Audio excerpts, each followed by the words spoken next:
bienvenue sur Mykonova. Nous sommes le 14e jour du mois de juillet 2026 et nous sommes heureux de vous retrouver après une année riche en révélations et en compréhension du monde dans lequel on vit. Parce qu'elle a été riche cette année. On a vu un début de déclassification du dossier Epstein, au-delà du chantage et d'une volonté transhumaniste, voire suprémaciste. On a senti le parfum du trafic d'êtres humains et envisagé les rituels ou cultes sataniques qui animent ces intentions. À tel point qu'on en est venu à se demander si certains ne seraient tout simplement pas des êtres humains. On a aussi partagé la série de Cyril, de l'Arche du Savoir, avec cette théorie qui propose deux types d'humanoïdes. D'un côté, les pré-adamiques, qui seraient limités aux impulsions du cerveau reptilien, donc au comportement dit psychopathe, et d'un autre côté, les descendants d'Adam, qui, eux, seraient dotés d'une reliance, d'une intelligence émotionnelle et donc capables d'empathie. Ceci expliquerait pas mal de comportements, hein. C'est un filtre de compréhension qui trouve sa pertinence quand on voit le profil pervers de nos dirigeants. C'est ce qui saute aux yeux quand on regarde le monde. Nous avons abordé tous ces exemples dans les escape games précédents. Depuis 2 ans, au gré des épisodes de cette série, nous avons commencé par observer le système et ses rouages, de l'actualité théâtrale à ce qui se passe en coulisses. Puis, en remontant le temps, nous avons identifié l'ennemi et les mécanismes qu'il a mis en place pour nous maintenir sous sa coupe, pour nous maintenir éloignés de qui nous sommes vraiment. Parce que s'il décide de nous maintenir stupides, impatients et consommateurs, bref, nous limiter à notre cerveau reptilien, c'est peut-être que se cachent en nous les pouvoirs subtils qui pourraient anéantir nos contrôleurs. Alors nous avons enquêté sur qui nous sommes, sur l'invisible qui nous entoure, ou du moins qui nous est caché, puis nous avons pris de l'altitude. Et si le plus grand piège de la matrice était justement de passer notre temps à vouloir la décoder? À force de scruter le monde extérieur, on finit par oublier le seul territoire sur lequel nous avons un véritable pouvoir, nous-mêmes. Comprendre les mécanismes du contrôle peut être utile, mais cela ne suffit pas à rendre libre. Observer et décrire la matrice, c'est encore la faire exister. Le véritable combat se joue ailleurs, dans notre conscience, dans notre capacité à dépasser nos peurs, nos conditionnements, nos illusions et les masques que nous portons. Car une personne qui apprend à se connaître, à choisir consciemment et à devenir authentique devient beaucoup plus difficile à manipuler. C'est ce qu'on va voir dans cet épisode. Je reçois Fanny et ses compétences en spiritualité, psychologie, neurosciences et petite enfance. Nous ne chercherons pas à décoder la matrice, nous chercherons à comprendre pourquoi elle fonctionne et surtout comment reprendre notre souveraineté intérieure. Alors, bonsoir Fanny, comment vas-tu? Bonsoir Hugo, ça va bien, merci. Et profitons-en, donc on peut encore s'exprimer sur les réseaux. Alors, dans les précédentes émissions, nous avons exploré les mécanismes d'influence, les conditionnements, la peur, les divisions, les récits qui façonnent notre perception du monde et les multiples visages du pouvoir. Aujourd'hui, nous allons tenter de prendre davantage de recul, non pas pour apporter des réponses définitives, mais pour essayer de regarder la toile d'araignée dans son ensemble, plutôt que de rester fasciné sur chacun de ses fils. Alors, je ne sais pas jusqu'où vont certaines alliances de pouvoir, je ne sais pas ce qui relève de la stratégie politique, de l'avidité, de l'idéologie ou d'autres choses encore, mais une question mérite d'être posée. Quand une société en vient à glorifier le mensonge, à banaliser la violence, à sacrifier les plus fragiles, à inverser le sens du vrai, du beau, du bien, à quelle force choisit-elle de se relier? Depuis toujours, toutes les civilisations parlent de ce combat entre la lumière et les ténèbres. Alors peu importe les mots que l'on emploie, peu importe qu'on parle de Dieu, du Christ, du bien, de la conscience ou simplement de l'humanité, l'essentiel est de comprendre qu'aucune civilisation ne peut survivre longtemps lorsqu'elle rompt avec ce qui l'élève. Nous passons parfois tellement de temps à regarder les fils que nous en oublions la toile. La véritable réponse n'est peut-être pas de combattre chaque fil un à un, elle est de restaurer notre humanité, de retrouver nos familles, nos villages, la nature, la transmission, l'entraide, le sens du sacré. Car si certains choisissent de nourrir la peur, la haine ou la destruction, alors notre responsabilité est exactement inverse, nourrir ce qui élève. Et je voudrais vous inviter à vous poser cette question. Coupé de la nature, de la famille et du savoir, que nous reste-t-il comme certitude pour tenir debout? Je crois que c'est là que tout commence et peut-être aussi là que tout peut renaître. Ouais, on a capté qu'on était comme prisonniers ou esclaves d'une matrice. Si vous nous écoutez, vous faites sûrement partie de ceux qui cherchent à s'évader. Pour cela, va falloir observer, passer par des étapes et mettre en place une stratégie. Alors commençons par comprendre la cage, sa nature et les moyens de notre conditionnement. C'est les premiers barreaux de cette prison.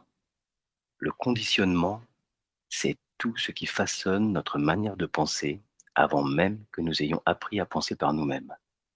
La famille, la culture, la langue, l'école, les récits historiques, les médias, la publicité, les films, bref, les modèles de réussite que l'on nous présente depuis l'enfance. Rien de tout cela n'est forcément mauvais en soi. Le problème apparaît lorsque nous cessons de nous demander si ce que nous croyons est réellement le fruit de notre réflexion ou simplement le résultat de ce que nous avons reçu. Parce que notre cerveau possède une caractéristique fascinante. Il préfère appartenir au groupe plutôt que d'avoir raison. Pendant des centaines de milliers d'années, être rejeté du groupe pouvait signifier la mort. Alors notre cerveau a développé un réflexe puissant. Lorsqu'une majorité affirme quelque chose avec assurance, nous avons naturellement tendance à nous y conformer. Non pas parce que cette majorité a forcément raison, mais parce que cela nous procure un sentiment de sécurité. Et si quelqu'un connaissait parfaitement ce mécanisme, il lui serait relativement facile d'orienter les comportements d'une population entière. Parfois, je me demande si ceux que nous appelons les contrôleurs ne connaissent pas le fonctionnement de l'être humain mieux que nous-mêmes, comme s'ils observaient notre espèce depuis très longtemps, comme s'ils savaient exactement sur quel levier appuyer. Oui, parce que le conditionnement ne vient pas seulement de la société. Il commence beaucoup plus tôt. Il commence dans notre famille, dans la manière dont nous avons été accueillis, dans nos premières relations, dans nos blessures, dans les histoires que nos parents portaient déjà avant notre naissance, comme si chaque génération transmettait à la suivante bien davantage que son patrimoine génétique. On le sait qu'elle transmet aussi ses peurs, ses croyances, ses traumatismes, ses silences. Et puis est arrivé le tournant de la révolution industrielle. À cette époque, les sociétés avaient besoin d'une population disciplinée, productive, prévisible. Et c'est aussi à cette époque que se développent de nouvelles théories sur l'éducation des enfants.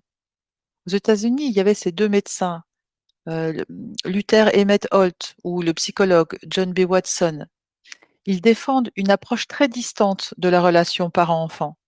Ils recommandent même de limiter les démonstrations d'affection, de ne pas répondre systématiquement aux pleurs, d'instaurer des règles strictes dès les premiers mois de vie. Et en France, des médecins influents comme Adolphe Pinard ou Robert Debré participent eux aussi à une profonde médicalisation de la naissance et dès la petite enfance. Bah tiens, Robert Debré, le pédiatre qui a médicalisé l'éducation des enfants. Une fois de plus, tu vas voir que le monde est tout petit, puisque figure-toi que c'est le père de Michel Debré, qui était le premier ministre de De Gaulle, et le grand-père de Jean-Louis Debré, ministre de l'Intérieur et président de l'Assemblée nationale sous le mandat de Jacques Chirac. Il y a d'ailleurs un hôpital Robert Debré dans le nord de Paris. Bref, fin de parenthèse. Oui, ben, bien sûr, il faut pas jeter le bébé avec l'eau du bain parce que médicaliser les naissances a permis bien sûr de diminuer la mortalité maternelle et infantile. Mais certains s'interrogent aujourd'hui sur le prix humain de cette évolution. À quel moment la recherche de sécurité a-t-elle pris parfois le pas sur le lien? À partir du début du XXe, l'accouchement quitte progressivement la maison pour l'hôpital.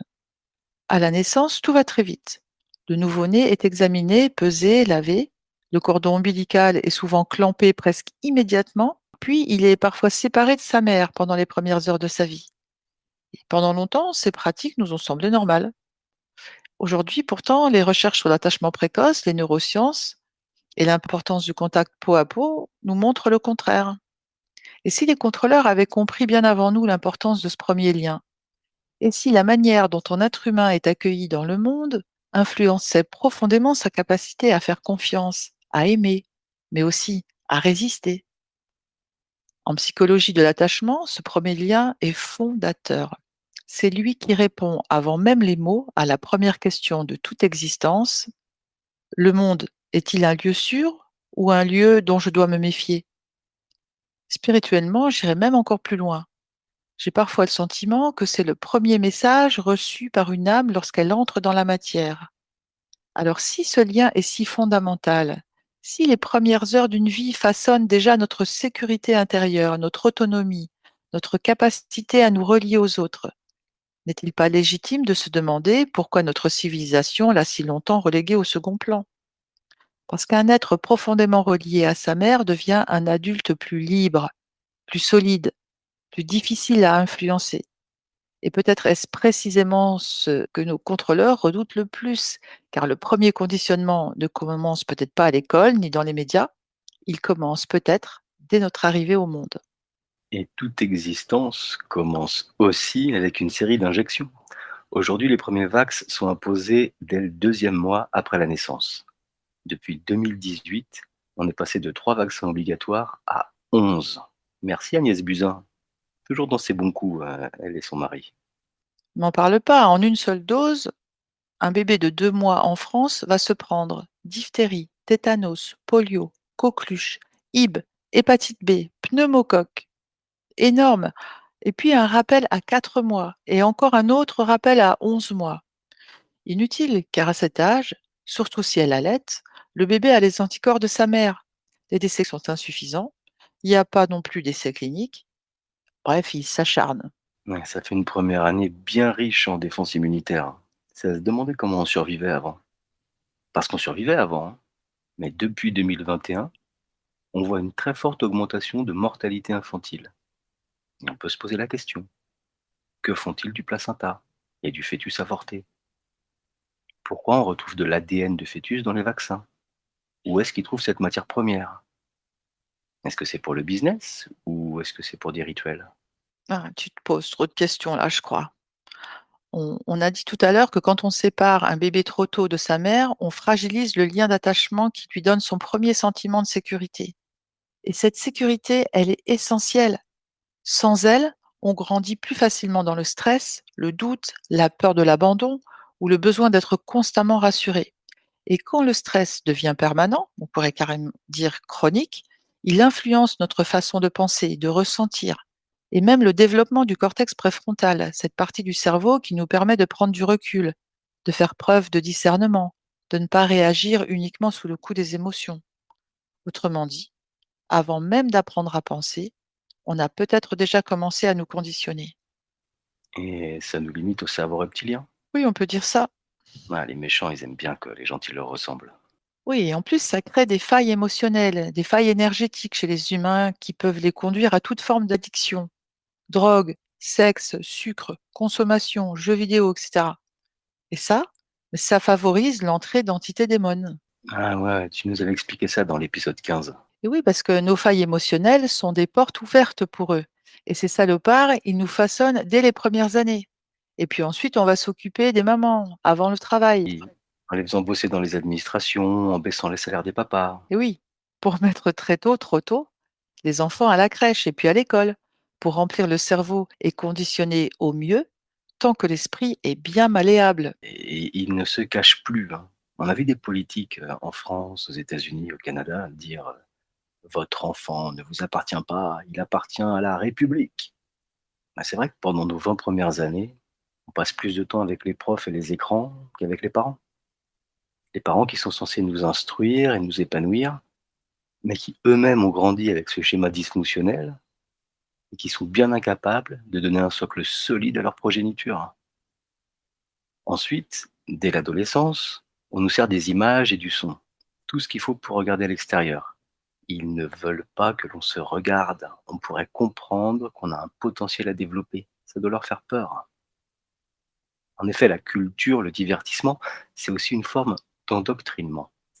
Les films, la pub, les images et les vedettes, les icônes sont là pour nous proposer, nous imposer un modèle, une direction, comme si l'école et la télé n'imposaient pas déjà un couloir fait de compétition, de promesses, d'illusions de richesse et d'épanouissement pour nous amener dans une seule direction, celle qui nous maintient ignorants, distraits et disponibles en tant que main-d'œuvre. Rockefeller a dit d'ailleurs, hein, je veux une nation de travailleurs. Les industriels avaient besoin d'une main-d'œuvre ponctuelle, disciplinée et prévisible. Les États, eux, avaient besoin de citoyens capables de suivre les règles, d'où la scolarisation obligatoire, le service militaire et le développement des administrations. Du coup, depuis les années 1900, l'école s'est transformée en usine. On y trouve une cloche, des horaires, des rangs, des pupitres alignés, un silence imposé, une autorité centrale, des évaluations, une récompense et une sanction.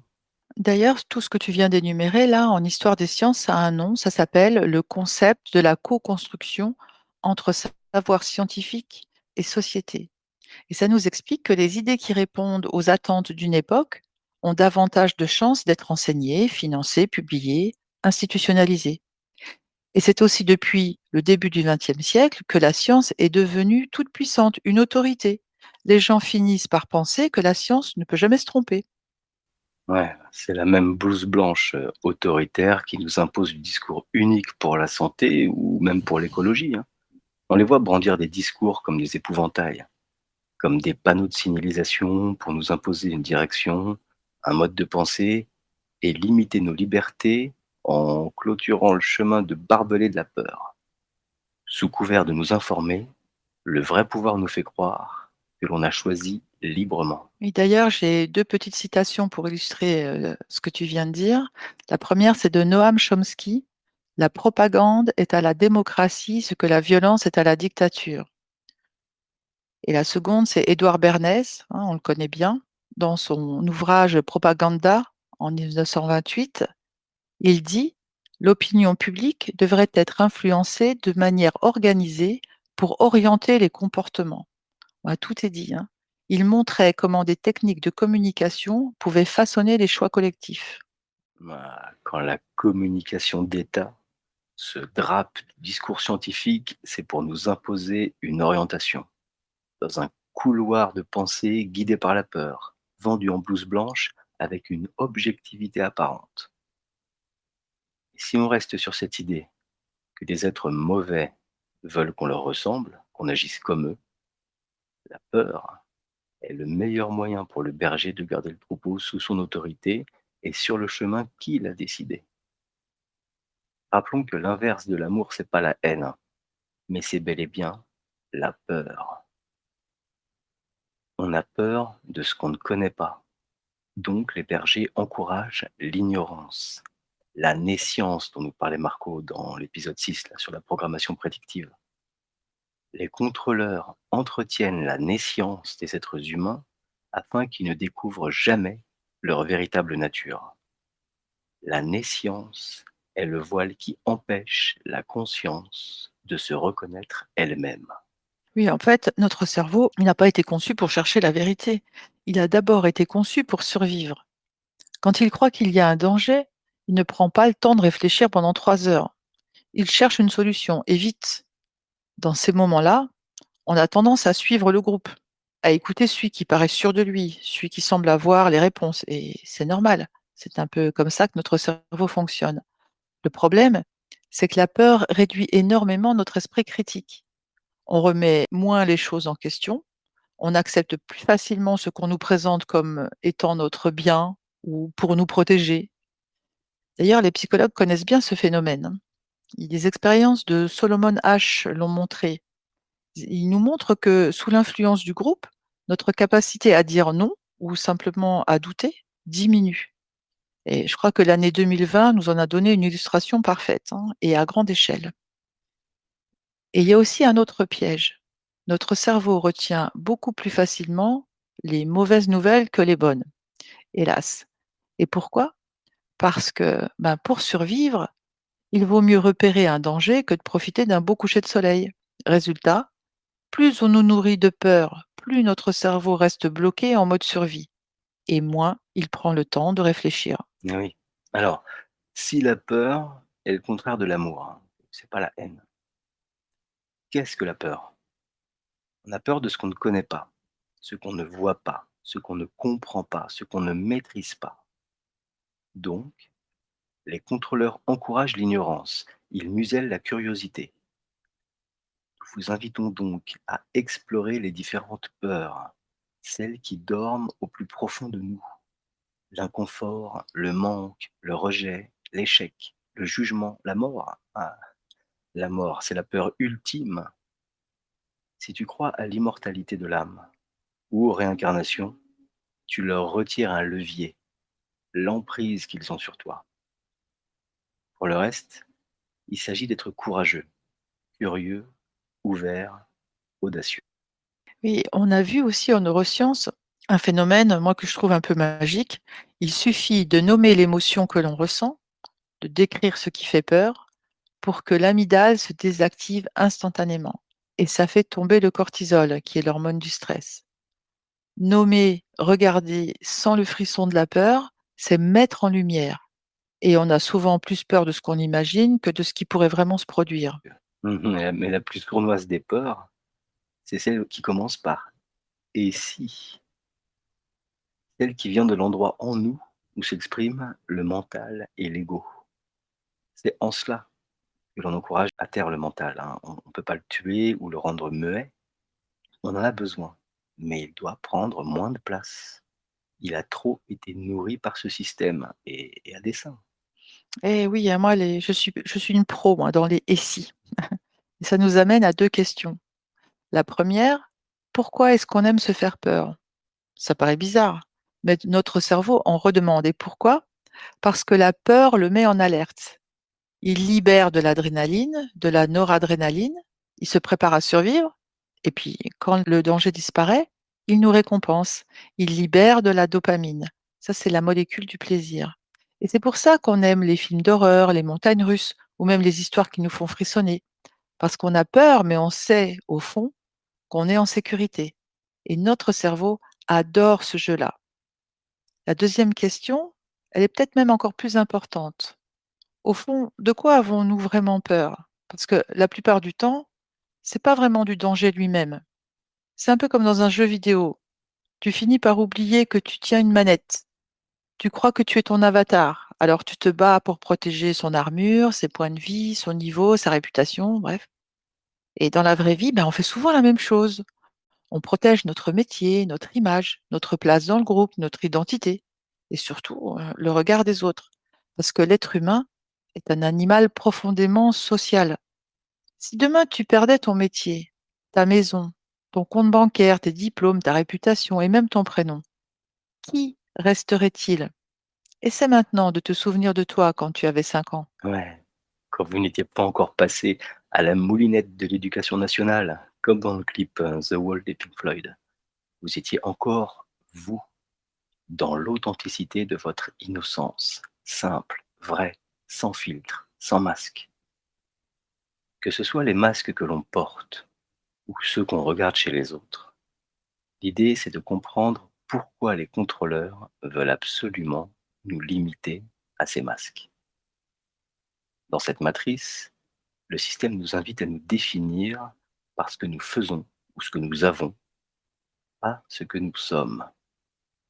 Le verbe être, c'est l'âme qui s'exprime, tandis que le verbe avoir, c'est celui de l'ego. Les contrôleurs nous limitent à ce que l'on fait ou à ce que l'on possède. En cela, notre profession est comme notre numéro de matricule, notre statut social. Il nous définit les uns par rapport aux autres. Il hiérarchise, il cloisonne, il divise. Et tiens, si je vous posais la question, qui êtes-vous? Ça paraît simple. Et sans doute répondriez-vous, ben, je suis prof, je suis retraité, je suis mère de famille, je suis chrétien, français, pauvre. Et alors je vous répondrai doucement, je ne vous ai pas demandé ce que vous faites. Je ne vous ai pas demandé ce que vous croyez, je ne vous ai pas demandé à quel groupe vous appartenez. Je vous ai demandé qui vous êtes. Moi, spontanément, je te dirais, je suis peintre, je suis graphiste, mais sans la profession, hein, qui est le truc qui prend les 3/4 de notre temps, quoi. Qu'est-ce que je pourrais dire d'autre que je suis un être humain? Oui, je comprends, mais en fait, c'est parce que tu n'as pas vraiment répondu à la question: «Qui es-tu?» Tu as répondu à une autre question: «Quel personnage es-tu en train de jouer?» C'est normal, notre cerveau fonctionne comme ça. Il adore les étiquettes, il classe tout. Pour lui, c'est plus simple. Alors toute notre vie, on accumule des identités. Je suis prof, je suis mère de famille, je suis chrétien, je suis athée, je suis de droite, de gauche. Toutes ces étiquettes sont utiles, hein, il ne faut pas les supprimer, c'est pas le propos. Parce qu'elles nous aident à nous repérer. Le problème, c'est qu'à force de les porter, on finit par croire que c'est nous. C'est exactement comme dans le jeu vidéo dont je parlais tout à l'heure. À force de jouer avec ton avatar, tu finis par t'identifier à lui. Tu oublies qu'il n'est qu'un personnage. Et à partir de ce moment-là, tout change. Parce que dès que je dis je suis, je crée automatiquement celui qui n'est pas moi. Par exemple, si je dis je suis français, alors il y a aussi les étrangers. Si je dis je suis croyant, alors il y a ceux qui ne le sont pas. Si je dis je suis riche, alors il y a les pauvres. Et tu vois, petit à petit, sans même nous en rendre compte, on découpe le monde en cases. Et plus les cases sont petites, plus il devient facile de nous opposer les uns aux autres. Et au fond, le véritable pouvoir des étiquettes n'est peut-être pas de nous définir, mais de nous diviser. Parce que tant que je me prends pour mon personnage, je vis dans la séparation, je défends mon camp, et j'oublie que derrière tous ces personnages, nous sommes peut-être beaucoup plus semblables que nous ne l'imaginons. Une population qui se reconnaît devient difficile à manipuler. Une population qui passe son temps à défendre ses étiquettes se divise toute seule. Et ça, nos contrôleurs le savent mieux que personne. Est-ce que tu as remarqué à quel point ils nous connaissent? Et mieux que nous-mêmes. On dirait que ce sont eux qui nous ont fabriqués. Bon, en tout cas, ils ont au moins fabriqué les règles du jeu, ça c'est certain. On se regarde soi-même avec un masque, en pensant que c'est nous, et on regarde les autres avec leur propre masque. On joue tous un jeu d'apparat pour la protection et d'illusion, parce qu'on n'est pas sincère. La société nous conditionne à jouer un rôle et à ne pas être authentique. Oui, et finalement, on passe notre vie à regarder les autres sans se rendre compte qu'on est souvent en train de se regarder nous-mêmes. Bon, c'est un peu compliqué cette histoire, mais si on reprend cette image du jeu vidéo, tout le monde joue avec son avatar et personne ne voit vraiment le joueur derrière l'écran. Dans la vie, c'est souvent pareil. Comme on disait tout à l'heure, on avance avec un personnage, on porte un masque. Et à force de le porter, on finit par croire que c'est nous. C'est alors que je rencontre ton personnage, par exemple, et tu rencontres le mien. Et chacun défend son rôle, ses idées, son histoire, ses blessures. Et collectivement, ben, on appelle ça la réalité. Mais est-ce vraiment la réalité? Ou simplement la rencontre de deux personnages qui ont oublié qui les fait vivre? C'est peut-être pour ça que dans toutes les grandes traditions spirituelles, les mots je suis sont si puissants. Parce que tout ce qui vient derrière finit par devenir notre prison. Je suis incapable, je suis nul, je suis victime, je suis supérieur, inférieur. Bref, à force de se raconter la même histoire, on finit par la croire. Et si les contrôleurs avaient compris ça depuis longtemps, alors ils n'auraient même plus besoin de construire des prisons. Il leur suffirait de nous convaincre de porter le mauvais personnage, le mauvais masque. Parce qu'un être humain qui a oublié qui il est finit par devenir le gardien de sa propre cellule. C'est fort. Alors il reste peut-être la seule question qui compte vraiment. Si j'enlève tous mes masques, qui reste-t-il? Et quand je regarde quelqu'un en face, est-ce que je vois vraiment cette personne ou les projections que je fais sur elle? Ou quelque chose qui existe aussi chez moi? Pour nos contrôleurs, c'est encore du pain blanc tout ça. Il leur suffirait de nous convaincre de porter le mauvais personnage, comme j'ai dit. Car un être humain qui a oublié qui il est finit par devenir le gardien de sa propre cellule. C'est important de retenir cette phrase. Alors, depuis tout à l'heure, nous parlons des masques, mais il existe une autre idée encore plus troublante. Et si les autres étaient des miroirs? Pourquoi certaines personnes nous inspirent-elles immédiatement? Pourquoi d'autres nous mettent-elles profondément mal à l'aise? Pourquoi certaines réussites nous émerveillent alors que d'autres réveillent en nous de la jalousie? Eh bien parce que le miroir ne montre pas seulement ce que nous sommes, il révèle aussi ce que nous refusons de voir. Lorsque j'admire profondément une qualité chez quelqu'un, Peut-être qu'elle cherche simplement à naître en moi, et donc il n'y a plus de jalousie. Elle laisse place à une autre pensée. Si cette qualité m'émeut autant, c'est peut-être parce qu'elle existe déjà en germe chez moi. À l'inverse, lorsqu'un comportement me met hors de moi, il est parfois utile de se demander qu'est-ce que ça vient réveiller chez moi. Alors pas pour culpabiliser, mais pour grandir. Alors, autrement dit, les autres cessent d'être uniquement des adversaires, ils deviennent comme des révélateurs. Ils mettent en lumière nos blessures, nos projections, nos zones d'ombre, mais aussi tout ce que nous sommes capables de devenir. Et plus nous observons cela, moins nous réagissons automatiquement. Nous cessons peu à peu d'être dirigés par nos émotions.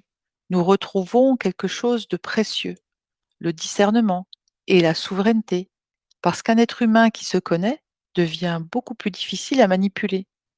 Voilà, et les contrôleurs préfèrent un monde fragmenté, un monde où chacun se croit séparé des autres, où chacun défend son camp, son identité, son masque, en fin de compte. Parce qu'un monde divisé est beaucoup plus facile à gouverner. Ah oui, alors qu'il existe une autre façon de voir les choses, une idée qu'on retrouve dans beaucoup de traditions spirituelles, toute simple et en même temps vertigineuse. Et si, au fond, on ne regardait jamais vraiment les autres? Et si chaque fois que quelqu'un nous touche, nous étions aussi en train de découvrir une partie de nous-mêmes?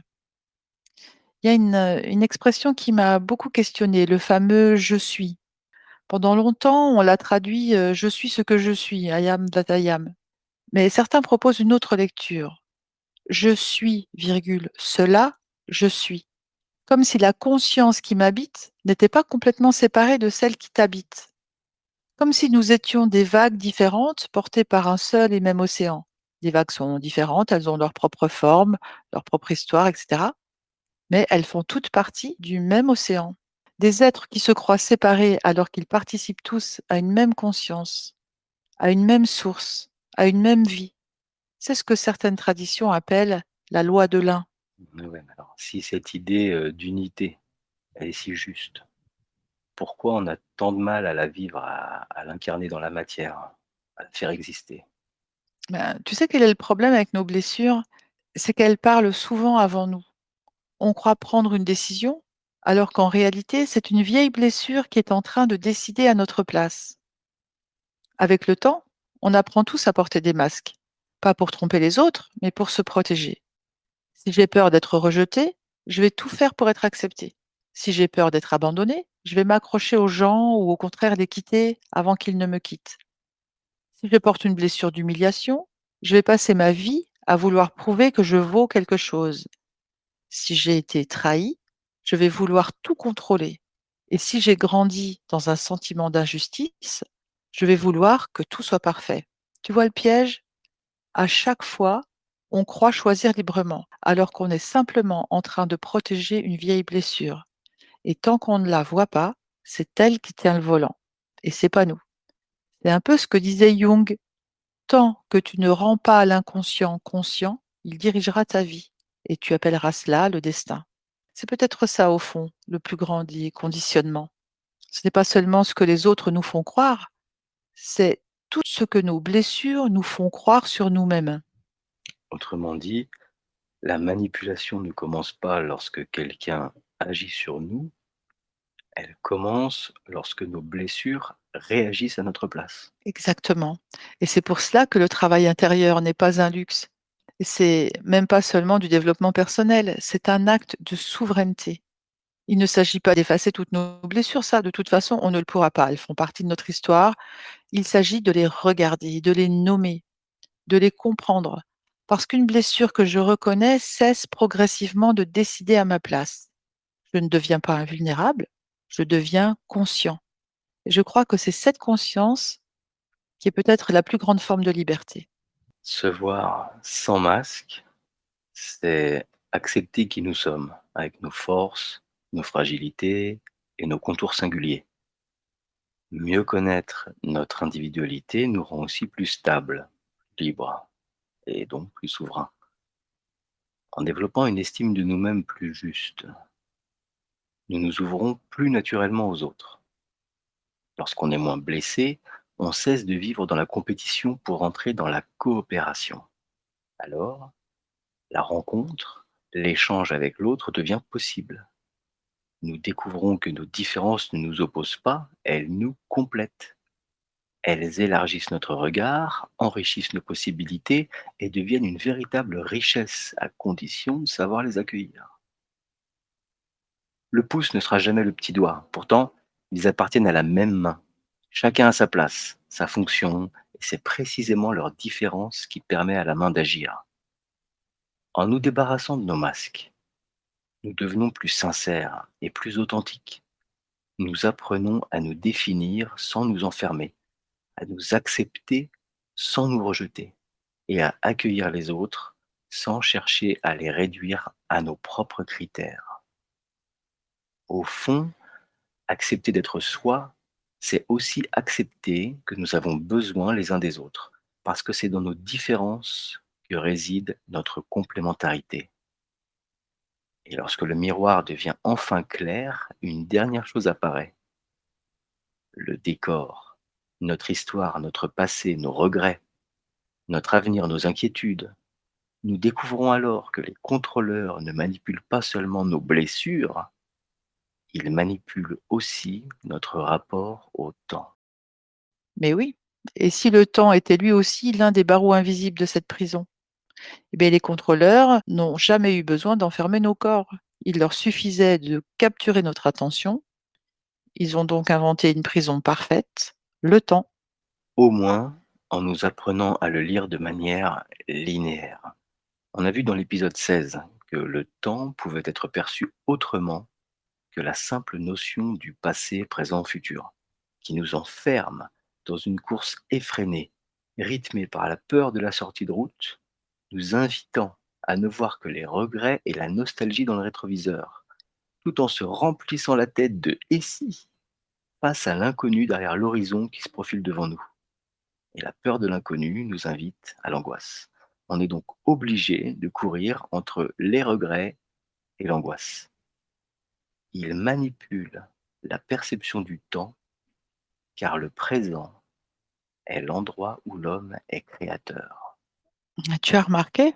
On passe notre temps à penser à hier ou à s'inquiéter de demain. Et pendant ce temps-là, on oublie complètement le seul endroit où l'on peut vraiment agir. Maintenant.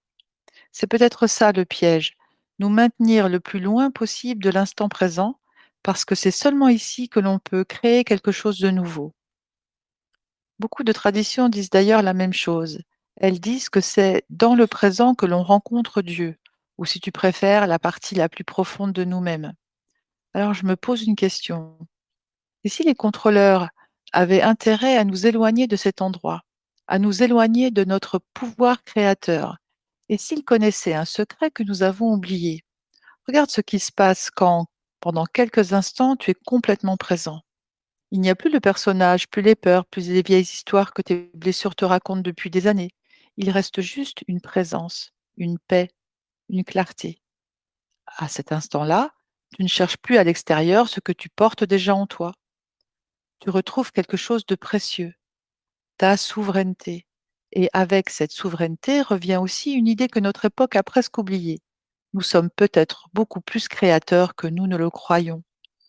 Peut-être que nos pensées, nos intentions, nos paroles et surtout nos actes, lorsqu'ils vont tous dans la même direction, façonnent déjà le monde dans lequel nous vivons. Imagine un instant ce qui se passerait si des millions de personnes retrouvaient cette conscience. Elles arrêteraient peut-être de subir, elles arrêteraient d'attendre qu'on leur dise quoi penser ou quoi faire, et elles commenceraient simplement à créer.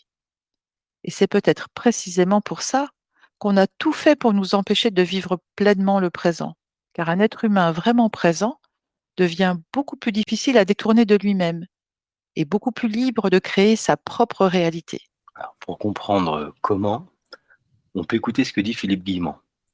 Pour lui, le temps ne serait pas une ligne droite allant simplement du passé vers le futur. Il le décrit plutôt comme une spirale où plusieurs futurs possibles coexistent.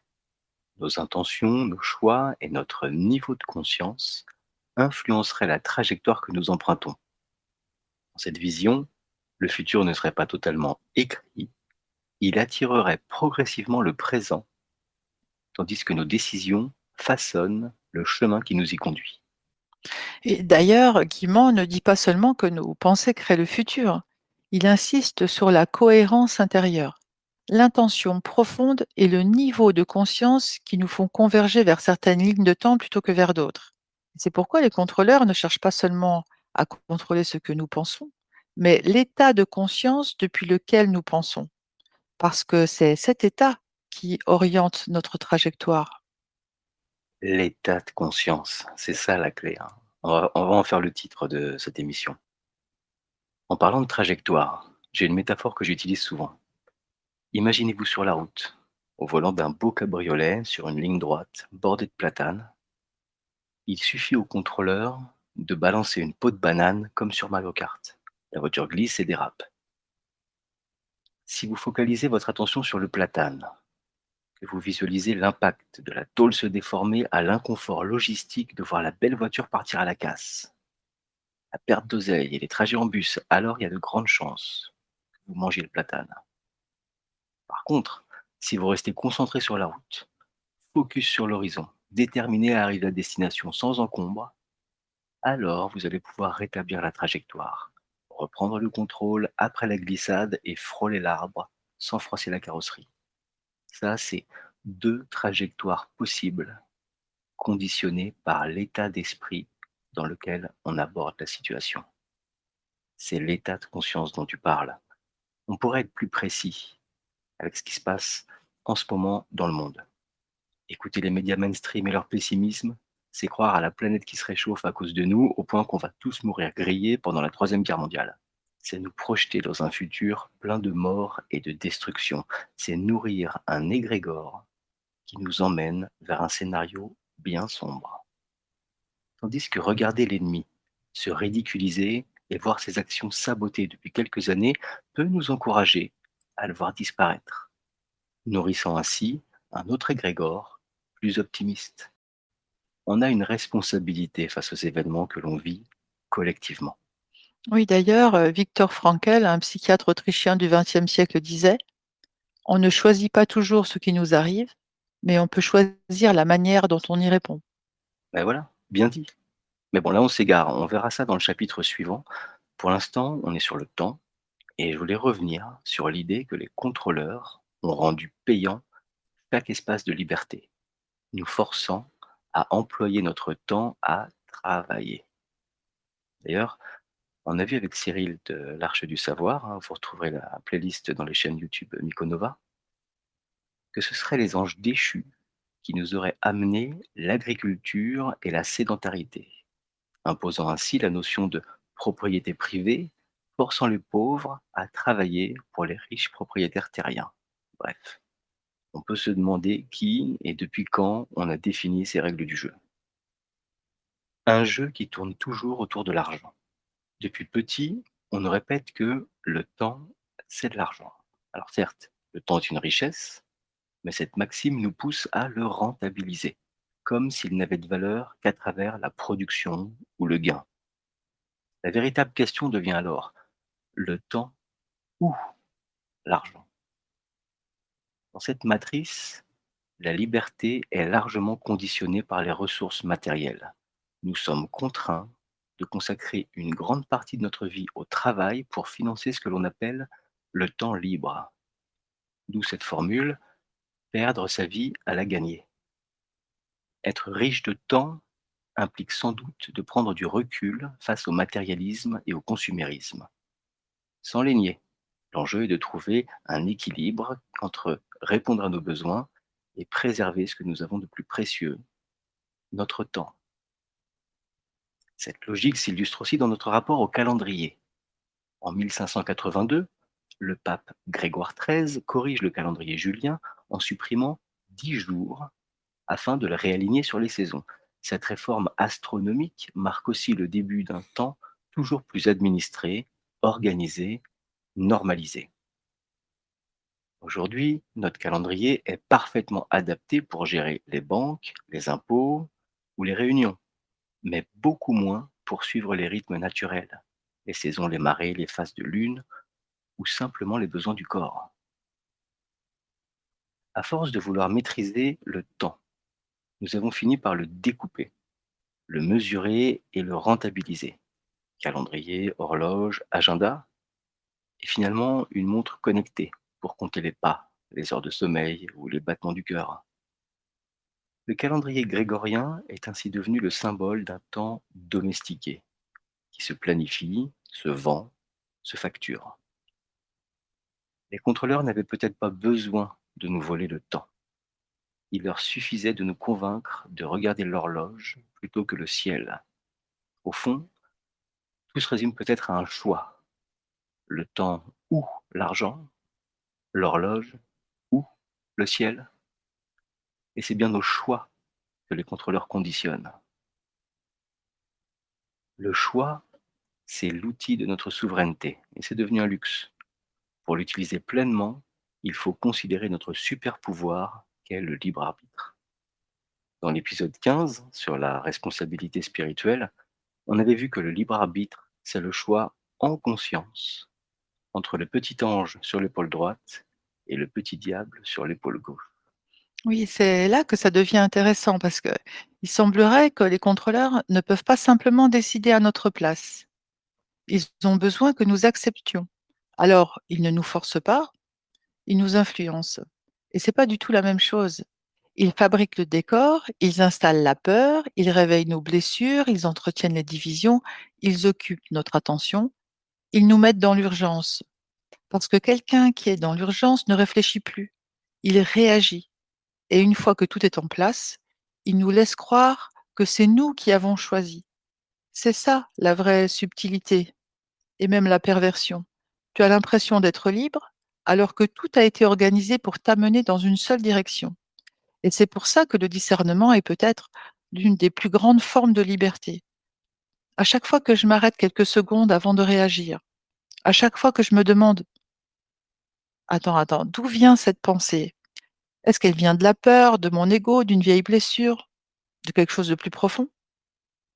À cet instant-là, je reprends le contrôle. Je retire un peu de pouvoir au conditionnement et je cesse d'être programmable. Je redeviens libre. Peut-être que le libre arbitre, ce n'est pas faire tout ce qu'on veut. Peut-être que le libre arbitre, c'est beaucoup plus simple que ça. C'est être capable de se dire: «Non, cette peur ne décidera pas à ma place» ou alors, «Cette blessure ne va pas conduire ma vie» ou «Cette pensée, c'est peut-être pas la mienne» et à partir de ce moment-là, je ne réagis plus, je choisis et je crois que c'est exactement là que commence la véritable souveraineté. Pour Philippe Guillemant, le libre arbitre consiste à orienter sa trajectoire parmi plusieurs futurs possibles, plutôt qu'à agir dans un univers entièrement déterminé. Selon lui, nos intentions conscientes influencent le futur que nous réalisons, même si une grande partie de nos comportements reste conditionnée. Sa théorie, elle est intéressante car elle croise la physique, la philosophie et la métaphysique. Pour faire un choix, il faut réfléchir. La prise de décision demande une analyse. C'est là qu'intervient le discernement. Sans discernement, nos choix sont guidés par nos automatismes, nos émotions ou nos conditionnements. Avec le discernement, nous sommes davantage capables de prendre du recul, d'évaluer les différentes possibilités et de choisir en accord avec nos valeurs ou notre intention. Dans ce contexte, choisir en conscience signifie que le choix ne vient pas d'une réaction automatique, mais d'une présence à ce qui se passe en soi et autour de soi. C'est l'instant présent dont tu parlais tout à l'heure. Oui et au fond, agir en conscience, c'est pas bien compliqué.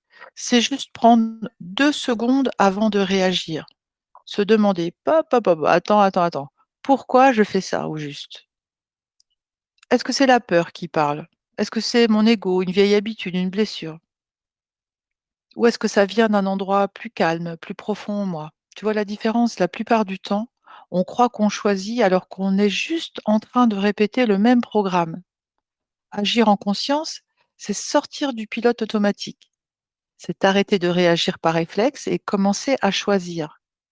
Et des choix qui sont vraiment les tiens, pas ceux de tes peurs, pas ceux de ton histoire, pas ceux qu'on t'a appris à faire. les tiens. Je crois que c'est ça au fond la vraie liberté. C'est peut-être pas faire tout ce qu'on veut, c'est arrêter de faire tout ce que nos conditionnements veulent à notre place. Ouais, c'est précisément là qu'apparaît la notion de responsabilité.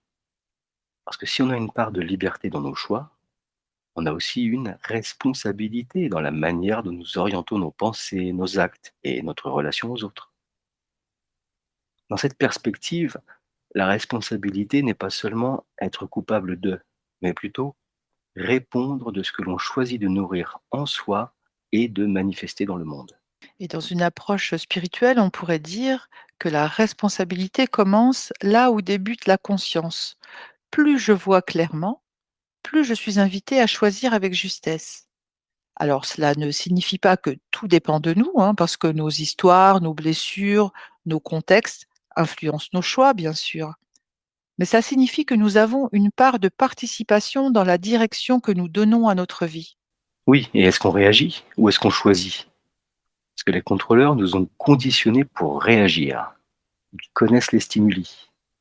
Mais c'est lorsque nous en prenons conscience que commence le chemin vers la sortie. Parce que c'est comme ça qu'on sort de la caverne de Platon. On arrête de regarder les ombres projetées sur le mur.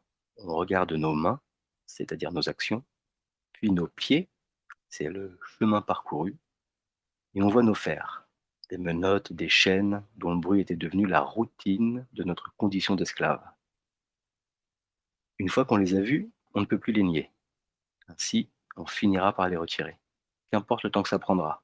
C'est un processus que rien ne peut arrêter.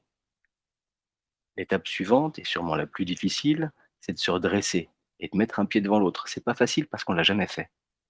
Mais notre âme se souvient. Elle finira par nous le rappeler dès lors qu'on saura l'écouter, quand l'ego blessé fera moins de bruit. Le destin ou le divin ou votre moi supérieur vous chuchotera alors le souffle d'un courant d'air. Ça aussi c'est nouveau. Il faudra le comprendre et avoir l'audace de le suivre. Un peu comme un saut dans le vide. Là où la chance sourit aux audacieux, c'est que ce souffle vient du couloir qui mène à la sortie. Comme disait Martin Luther King, avoir la foi, c'est monter la première marche, même quand on ne voit pas tout l'escalier. Alors depuis le début de cette enquête, nous avons observé les barreaux, le conditionnement, les blessures, les masques, le temps, le choix. Mais une question demeure. Où est la sortie? Comment reconnaître le chemin? Et en fait, si nous cherchions au mauvais endroit, depuis le début, nous parlons de sortir de la matrice comme si la sortie était quelque part au bout d'un chemin, derrière une dernière porte. Mais il s'agit là d'une allégorie. Je crois que la sortie n'est pas à trouver, elle est à reconnaître. Parce que la prison n'est pas seulement autour de nous, elle est devenue une manière de regarder le monde, une manière de nous regarder nous-mêmes. Parce que les conséquences sont bien réelles, hein. La souffrance est réelle, les manipulations sont réelles, ça on les voit bien. Mais les barreaux, eux, sont invisibles. Ils existent parce que nous continuons à croire qu'ils existent. Ouais, il suffit de faire grandir un éléphanteau avec une ficelle accrochée à un piquet pour qu'une fois adulte, il soit conditionné à croire qu'il ne peut pas rompre la cordelette et ne s'éloignera donc jamais du piquet. Exactement, et ces murs invisibles de notre prison sont érigés à chaque fois que nous choisissons la peur plutôt que la conscience, chaque fois que nous abandonnons notre discernement, chaque fois que nous remettons notre pouvoir entre les mains de quelqu'un d'autre. Et finalement, qui entretient les barreaux? Eh bien, c'est nous, à notre insu. Et c'est nous qui avons les clés. Nous les avons toujours eues. Simplement, nous avions oublié qu'elles étaient dans notre poche. Parce que les contrôleurs n'ont jamais cherché à cacher les clés, c'était bien plus pervers. Ils ont préféré nous faire oublier que nous étions capables d'ouvrir la porte. Pourquoi? Parce que je crois qu'ils savent quelque chose sur nous que nous avons oublié. Ils savent ce dont l'être humain est capable lorsqu'il cesse d'avoir peur. Ils savent ce qu'il devient lorsqu'il retrouve sa conscience, lorsqu'il agit avec discernement, lorsqu'il cesse de réagir et commence à choisir. Hmm. Et ouais, au fil de cet épisode, nous avons parcouru un chemin qui ressemble à celui de la sortie de la caverne de Platon.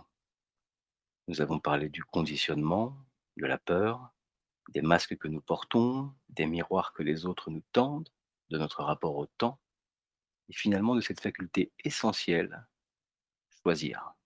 Choisir son regard, son positionnement, son authenticité. Mais une question demeure. Pourquoi est-il si difficile de sortir de cette cage? Pourquoi sommes-nous si prévisibles, si facilement influençables, si souvent coupés de nous-mêmes? Comme si les règles du jeu avaient été écrites avant même que nous arrivions sur le plateau.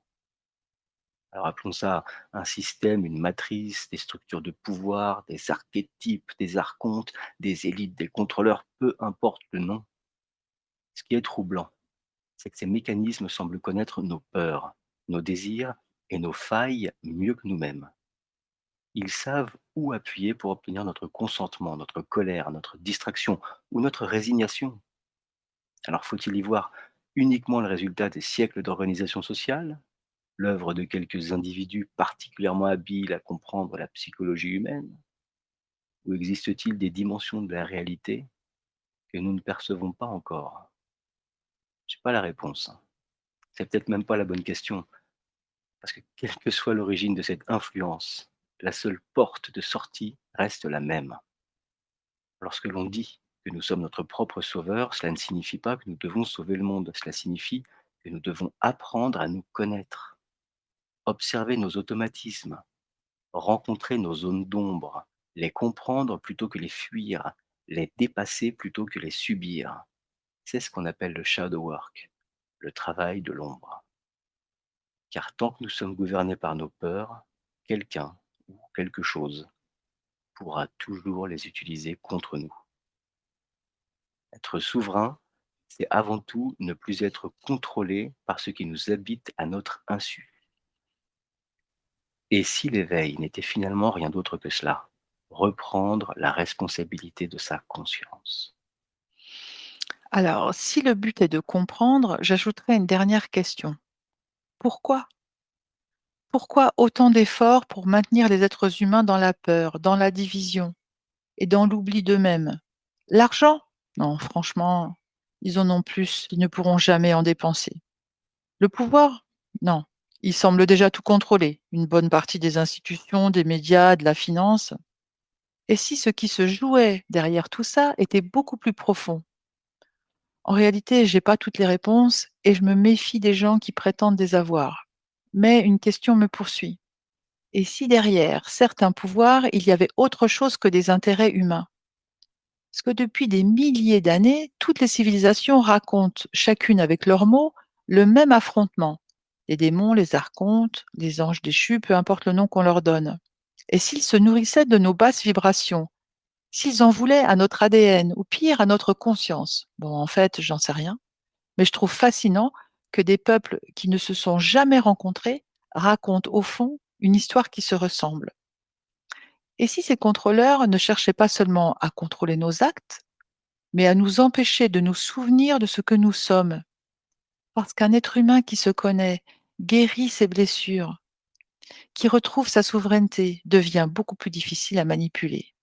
Alors peut-être que toutes les prisons que nous avons visitées depuis le début de cet escape game avaient le même but, nous faire oublier. Oublier que nous sommes capables d'aimer plutôt que de haïr, de créer plutôt que de détruire, de choisir plutôt que de réagir, de coopérer plutôt que de nous combattre. Et peut-être que le vrai changement ne commencera jamais dans un palais, ni dans un parlement, ni dans une banque. Il commencera ici, dans chacun de nos choix, dans chacune de nos paroles, dans notre façon d'élever un enfant, d'écouter quelqu'un, de prendre soin du vivant, de dire non quand notre conscience nous dit non, et oui quand notre cœur nous dit oui.